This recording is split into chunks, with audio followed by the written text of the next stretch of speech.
Sa mga pangenot na bareta, COMELEC nagpaluwas ng diskwalifikasyon laban kay Legazpi City Councilor Al Barizo. 12,000 pesos na kantidad ng illegal na droga na-recover sa magkasuway na operasyon sa Albay, Asin, Camarines Sur.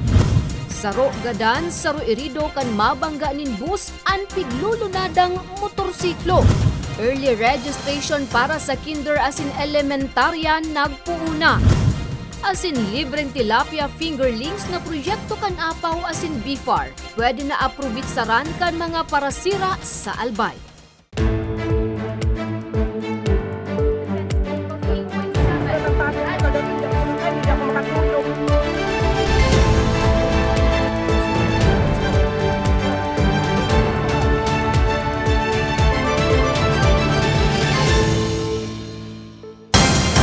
Maray na hapon, Miyerkules, Mayo 17, taong 2023. Uninan mga baretang Tatak Bicol. Madadamugman ang mga baretang ini sa 88.7 Radyo Oragon Catanduanes asin 90.7 Radyo Oragon Legazpi. Sa detalyes, COMELEC nagpaluwas ng diskwalifikasyon laban kay Legazpi City Councilor Al Barizo. Uya ang report. Dagos nang diniskwalipikar kan Commission on Elections 2nd Division ang kandidatura pagkakonsihal ni Legazpi City Councilor Al Barizo kan nakalihis na 2022 national and local elections. Sigun sa tagapagtaram kan COMELEC, malinaw na nagkaigwanin bayulasyon si Barizo sa election spending ban matapos na mapatunayan na nagkaigwainin partisipasyon sa ginibong payout para sa TODA gamit ang pondo kan syudad mantang nasa laog na kan karampanyahan. Nakadahilan ng napatunayan po ng COMELEC 2nd Division na siya po ay lumabag sa Section 261V ng Omnibus Election Code o yung illegal release, disbursement of public funds during the 45 days of the campaign period in relation to Section 68 also of the Omnibus Election Code o yung pamimigay, giving of money and others to influence, induce, or corrupt voters. In fact po, napatunayan ng 2nd Division ng COMELEC na mismong nga po si Councilor Al Barizo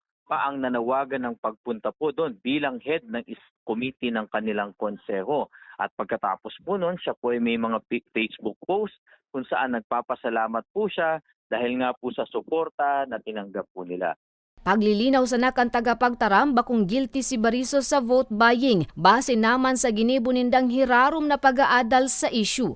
Tutupad po kami sa due process. Bibigyan po ang lahat ng partido ng pagkakataon at oras para makapagsumite na naaayon sa COMELEC Rules of Procedure. Pagkatapos po nito, agad din pong didesisyonan ang mga kasong ito at hindi na po ito pagtatagaling. Kung makita nyo nga po sa loob ng nakaraang taon at ngayon po ay sunod-sunod na inilalabas ng COMELEC ang mga kaso. Batay sa commitment po ni Chairman Garcia na tatapusin ang lahat ng kaso bago po ang susunod na national elections.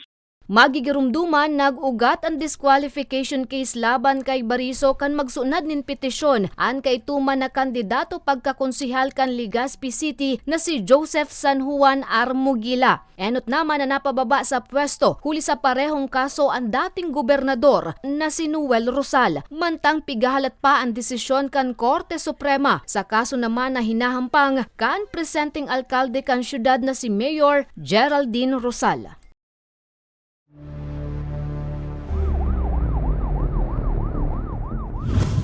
12,000 pesos na kantidad nin illegal na droga na-recover sa magkasuway na operasyon sa Albay, Asin, Camarines Sur. 12 persona arestado. Detalye sa report ni Nomer Corporal. Daina nakapalagpa ang tulong personang ini sa ipigkasar na bypass operation kang pinagsarong pwersa kang PDEA Albay, PDEA Masbate asin Legazpi City Police Station, alas 7:32 kasubanggi Mayo 16 sa Barangay San Roque kang syudad ning Legazpi. Target kang operasyon, ang 40 anyos na si Ryan Alcantara, na residente kang nasabing lugar. Naaktuhan man kang pusher buyer, ang possession kang 28 anyos na si Ronald Bibal, kan Barangay Bunot, asin kang 22 anyos na si JR Sarmiento, na nagresulta sa saindang pagkakaresto. Doon mismo sa bahay niya, nahuli din 2 suspected visitor. According sa team, pinapagamit niya yung bahay niya as gamitan ng drugs. Tapos mabilis yung labas-pasok ng mga tao, mga 15 minutes lang, iba na naman yung nandun. Since reported din ang mga ito na nagbe-maintain ng drug den, susubukan nila pagkabili, pwede bang gumamit sa bahay nyo? And yun, pumapayag naman. So, yun yung mga style ngayon ng mga ating drug personalities and drug den maintainers na sila. Nakumpiskar sa posisyon kan mga sospek ang sarong pidasong plastic sachet. Laug ang pigtutubo na shabu na 2.5 ang gramo. 8 pang heat-sealed transparent plastic sachet. Laug man ang pigtutubo na shabu na may gabat na 10 gramo. O total na 85,000 pesos ang street value. Apwera sa droga, ang sarong 1,000 peso bill na ginamit bilang budel money asin iba pang non-drug items. Sana magkaigusin daki drug-free workplace policy sa indang mga enterprise or sa indang mga kumpanya nganing pong maging mandatory sa mga empleyado din ang pagpapadrug test. Kasi kay puwanta po yan, maprotektahan si mga tao and so negosyo din para dahil maapektuhan. Kasi Sa presente, nasa kustodiya na Campedeya Albay ang mga suspetsyado para sa magkakanigong disposisyon asin dokumentasyon. Mientras tanto, naging matarayong puman ang ikinasar na bypass operation sa sarong residensya sa Barangay Hibago, Ocampo, Camarines Sur, alas 9:27 ning Banggikang Lunes, Mayo 15. Ang nasabing operasyon nagresulta sa pagkakaristar kang siyam na tulak asin nagagamit ning droga. Binisto ang mga sospek na sinda J. Ojame, drug maintainer asin nasa provincial target list of drug personality kan PNP. Saldi Mangubat, Edmer Ayaw, Justin Albert Amaro, Albino Codillo, Aina Baranda, Maria Anjanet Bubis, Renalyn Brusalo, asin Angie Niebres.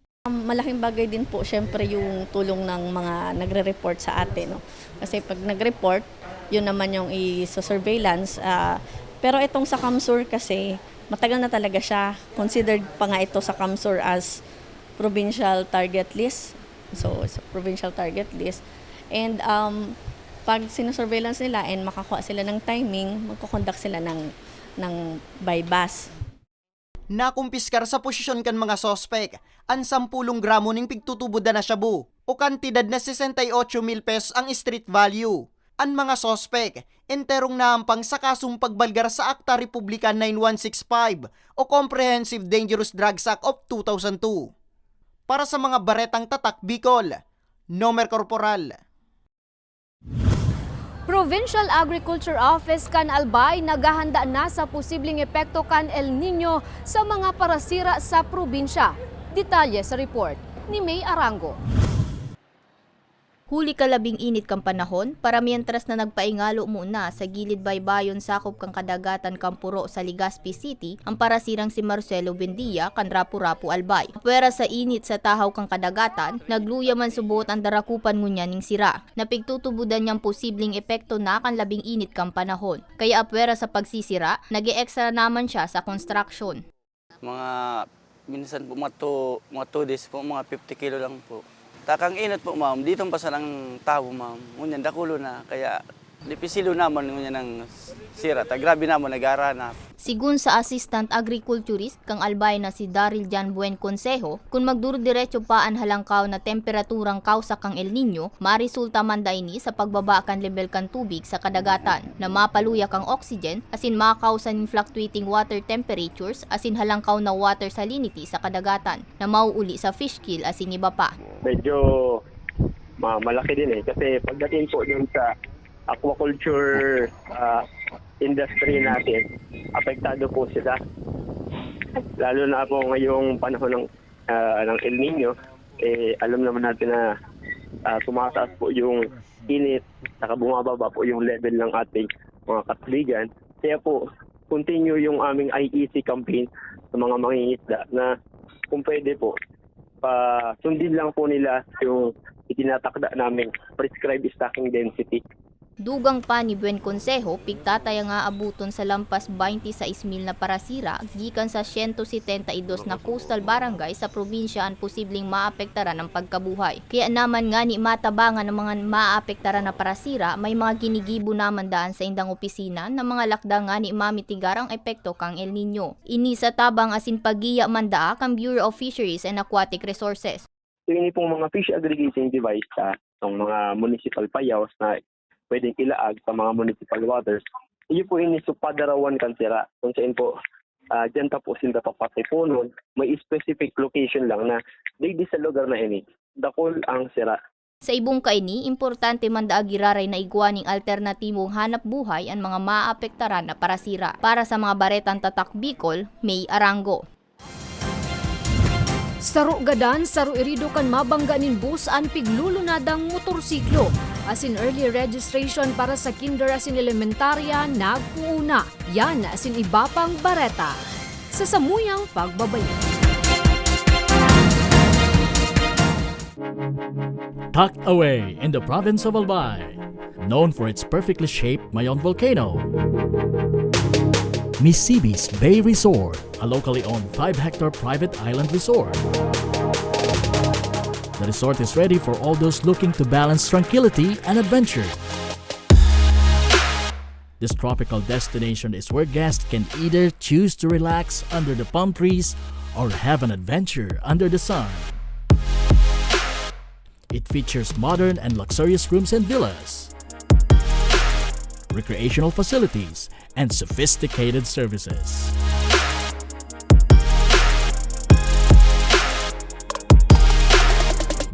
Come and experience Misibis Bay Resort, your tropical island getaway.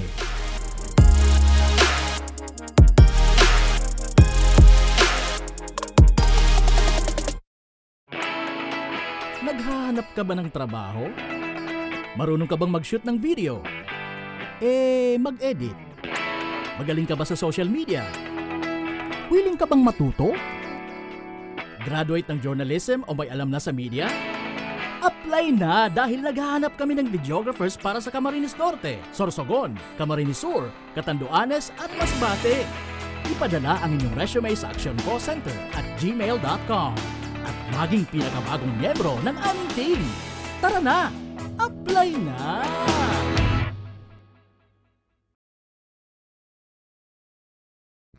Sa ibong ka nagpapadagos na pandemya, daima nag-uuntok sa pagriparo, ang satuyang satiring partido, ang Ako Bicol Party List, yaon pirmi sa pagpadangat kan mga kasaraditan, sa tabang kan man tuniina, ano man na panahon, hain ka man sa kabikulan.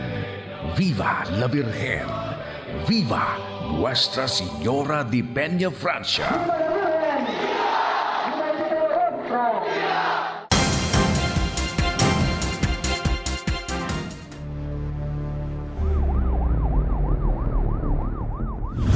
Nagbabalikan ako Bicol Online TV. Saro gadan, saro irido kan mabanggaan piglulunadang motorsiklo. Detalye sa report ni Nomer Corporal. Dead on the spot ang 55 anyos na si Susana Nacario E. Arroyo, kan Zone 1 Santiago, Iriga City, matapos na mabangga asin maligidan paningrida ning bus sa Maharlika Highway sakop kang Sitio Portico, Pabrika, Bulacan, Camarines Sur, alas 6 ning banggi kang Lunes, Mayo 15. Sigun kay Police Lieutenant David Ulyeres, Deputy Chief of Police kang Bula Municipal Police Station, backride ang biktima kang sa iyang esposo na si Herman Nacario Jr., mantang pigbabaybay ang tinampo pasiring pili Camarines Sur. Bigla subot na may nag-overtake na truck sa mga biktima. Rason nga ni magilid si Nacario. Alagad ay naantisiparan ang padangadang nakasunodan na bus na nagresulta sa nasambit na diskwido. Maswerte man na minor injuries na ang sinapo ni Nacario. Then nakilagan po siya si driver katong motor kaya nag-encroach siya duman sa outer lane, duman po sa shoulder. The time sir, timing po na si bus paarangkada na. Kaya po medyo nabundol si rear portion katong motor na naging cause na ito nag-Istanbul, din nahulog po si backride po. Kung nahulog sir, di na po nakapag-preno ining bus na overrun po itong babae, itong agumsang Binisto naman ang driver kang bus na si Arnolfo Villafranca, 45 anyos, asin residente kan Barangay San Roque, Ginayangan, Quezon, na inako naman ang mga gastuson sa pagpapalubong sa biktima. Dai naman subot nagsaangat pa ning kaso ang nabayang pamilya kang biktima. Nag-iwan na sir ning settlement itong management kang ang Raymond Bas, tapos ito pong family ng biktima po. Saro mo lang sa pinaka-magayon, naging bonus na nag-drive kita. Maging ano na sir, maging presence of mind lang, tapos maging defensive driver kita. All the times. Dugang pa kang opisyal, accident-prone area ang lugar. Ngunyan kayang taon, igwana sindang naitalang 10 aksidente na anas may binawian ng buhay, partikularmente sa nasambit na highway. Para sa mga baretang tatak Bicol, Nomer Corporal. Early registration para sa kinder asin elementarya nagpuuna. DepEd nangapudan sa mga magurang na amay iparehistroan sa indang mga aki. Detalye sa report ni Jonna Burse. Nagpasiring amay kasubagong aga sa Kabaangan Elementary School si Janice. Makuha kaya siya nin application form para sa pagpaparehistro kan sa iyang magriduan ng aki. Sabi niya, bentahin ng gad na pinunanakan DepEd ang early registration. Sa siring da kayang paagi, maiibitara na ang surusuan sa enrollment. Okay man, para ngani makaprepare na ang mga parents or kung wala pa sa mga requirements, makaasikaso na po sila. Sigun kay Ernesto Mimay, sa indang eskwelahan, may mga nagkakapira naman na nag-approbitsyar kan early registration. Bagay na makakatabang man sa indang opisina, ngani mapaghandaan pang lalo ang masunod na school year. Oo, mas maganda ito na meron ng early registration. At least, may makikita na namin na mga school head kung ano ang dapat namin gawin. Halimbawa, nag-boom yung enrollment namin. So, mapaplano na namin kung we need additional classroom, we need additional budget, we need additional chairs, and yung mga instructional materials na gagamitin ng mga bata, at saka mabibigyan na namin ng mga dapat gawin yung mga parents, mang-orient na namin sila yung mga dapat nilang gawin, mga dapat nilang gagawin sa pasukan. Mayo 10 kan opisyal na buksan kan DepEd ang early registration para sa mga estudyanteng mga kinder, mga grade 1, 7 asin 11 sa pagbubukas kan panibagong school year. Sigun sa tagapagtaram kan DepEd Bicol ang early registration, sarong lakdang nga ni makapagpreparar nin halawig na panahon, pako sanaan mga magurang asin kaakian, kundi urog na ang mga paratokdo. May pangapodan sa naan ahensya sa mga magurang.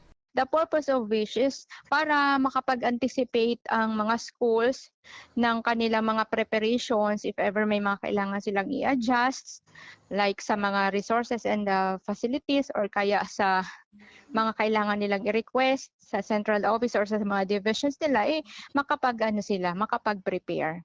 Madurar ang early registration sundo Hunyo 9. Para sa mga baretang tatak Bicol, Jonna Burse. Libreng tilapia fingerlings na proyekto kan BIFAR asin Apaw, pwede nang aprobitsaran kan mga parasira sa Albay. Paano ang proseso? Aramunta sa istorya ni May Arango. Nga ni matabangan na magkaigwaning income ang mga saradit na parasira sa probinsya na nanaunin tilapia fingerlings ang Albay Provincial Agricultural Office o APAW sa mga kwalipikadong parasira. Sigun kay Assistant Provincial Agriculturist Daryl Jan Buen Consejo, kay puhan sa naman na isumiter asin makumple kang parasira ang mga pigahagan nindang rekisitos. Arog kan dokumento na nagpapatunay kang pagigikay ng rehistradong parasira gikan sa Municipal o City Agriculture Office. Mga litratong makapagpapatotoo na may pagsadiring fish pond o fish cages. Kay puhan man na maikaagang aplikante ang tamang sukol kaini na pagbabasehan man kang opisina sa kung guraano kadako lang itataong fingerlings. Government. Ang gusto ta po maaraman ta so datos kasi ang may mga fish pond diyan, kasi ito igwang mga fish cages diyan. Kaya po sige encourage sila magparehistro. Libre man lang po ini, wala man po ining bayad. Bali ilalag lang po nila naman sa sendang pangaral, edad, mga basic information lang po. Sukol kang sendang fish pond, so lugar kung sa sendang area. Tanganing po at least maaraman tama na ini so may bukit ang database. Ang pananaonin fingerlings saloy naman subuot na programa kan nasabing opisina katabang ang BIFAR. Sa ngunyan, nasa 400,000 lang fingerlings ang naipanao kan Apaw. Target kan duwang opisina na matawan ng fingerlings ang nasa 1 milyon na benepisyaryong saradit na parasira. Ang pagtatao meaning fingerling in partnership with the Bureau of Fisheries and Aquatic Resources as a livelihood assistance program. Sa mga moya po magkatama ng mga tira like fish pond or fish cages. librita na po sila, tigtatautin ng mga similya, napapadakula. Dahil na po hinihinda pa pakalon. Mientras tanto, apwera sa fingerlings, may pigpapanauman na libreng gamit panglawod ang apaw asin BFAR. Para sa mga baretang tatak Bicol, May Arango.